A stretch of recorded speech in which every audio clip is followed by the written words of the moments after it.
గురూజీ, వైజాగ్ నుంచి సంతోషి కాలర్ లైన్లో ఉన్నారు, వారితో మాట్లాడదాం. హలో. హలో, నమస్కారం అండి సంతోషి గారు.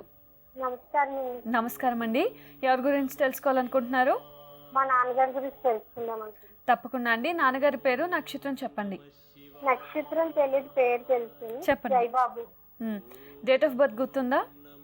తెలియదండి. సుమారు ఎంత వయసు ఉండొచ్చు? 40-45 ఉండదు. సంతోషి గారు మాట్లాడండి గురూజీతో. నమస్తే అమ్మా. నమస్కారం అండి. నమస్తే తల్లి. అంటే మా నాన్నగారు ఆరోగ్యం బాగుండడం లేదు, వ్యాపారం 2 సంవత్సరాల నుంచి అసలు ఏం బాగుండడం లేదండి. ఏం పని చేస్తారు? పెట్టుబడి పెట్టింది కూడా రావడం లేదు. ఏం పని చేస్తారమ్మా నాన్న? స్లాబ్ షాప్ అండి, అంటే పేపర్స్, కవర్స్, ప్లాస్టిక్ అవన్నీ కొంటారు.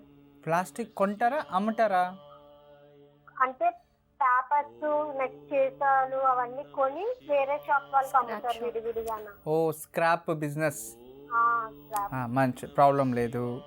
సరే, ఇప్పుడు ఆరోగ్యానికి ఏమైంది? ఆవేశమండి. ఆవేశమా? దగ్గు. ఓ, ఊపిరి ప్రాబ్లం, ఆయాసం. సరే తల్లి. ఎన్ని సంవత్సరాల నుంచి ఉంది? ఒక 3-4 సంవత్సరాల నుంచి ఉన్నది. డాక్టర్లు ఏం చెప్పారు?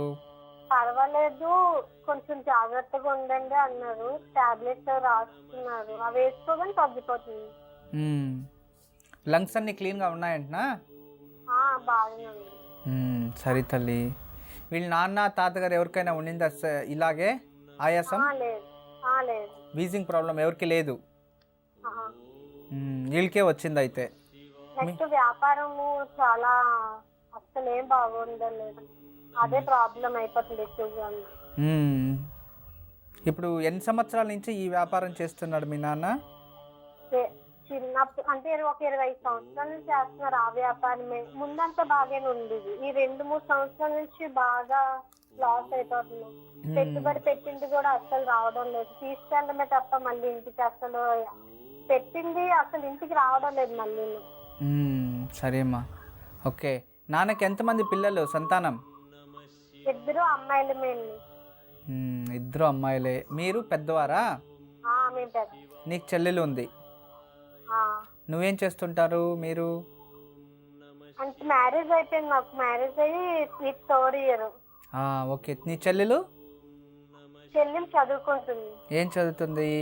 డిగ్రీ 2nd ఇయర్ చదువుతుంది. కంప్లీట్ అయిపోయింది, ఇప్పుడు 3rd ఇయర్ డిగ్రీ. సరే అమ్మా, మంచిది. నేను కొన్ని పరిహారాలు ఇస్తాను, చేయమని తల్లి. 48 రోజులు ప్రతిరోజు కూడా చేతిలో కొబ్బరికాయ చేతిలో పట్టుకొని రావి చెట్టు, వేప చెట్టు. అమ్మా, అలాంటి వాళ్ళది నిజమైన ప్రేమ కాదు, అది వ్యామోహం. ఎగ్జాక్ట్లీ చిన్నత్త, నిజంగా ప్రేమించుకున్న వాళ్ళు అలా చేయరు. ఎంత మనసు విరిగిపోతే కన్న కూతుర్ని పట్టుకొని మా దృష్టిలో చచ్చిపోయా ఉంటుందా తల్లి? అది సరే అమ్మా, తన కూతురుతో తన మాట అనేటప్పుడు ఆమె మాటల్లో వ్యథ, కళ్ళల్లో బాధ గమనించావమ్మా? పెద్దబాబుకు బర్త్డే విషెస్ చెప్పు కూడా వెళ్ళాం కదా. ఊరికే ఎలా కాలిపోతుంది? మంట పెడితేనో పడితేనో తగలబడుతుంది.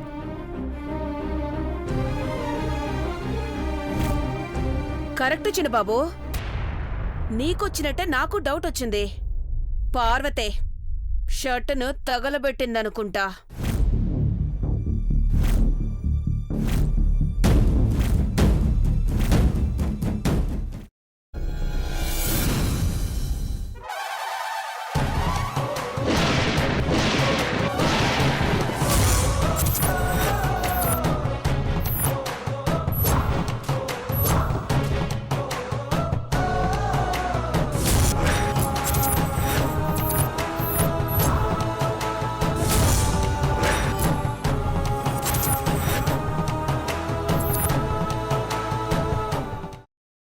తర్వాత పొట్టు తీసేసి చాప్ చేసి పక్కన పెట్టుకోవాలి.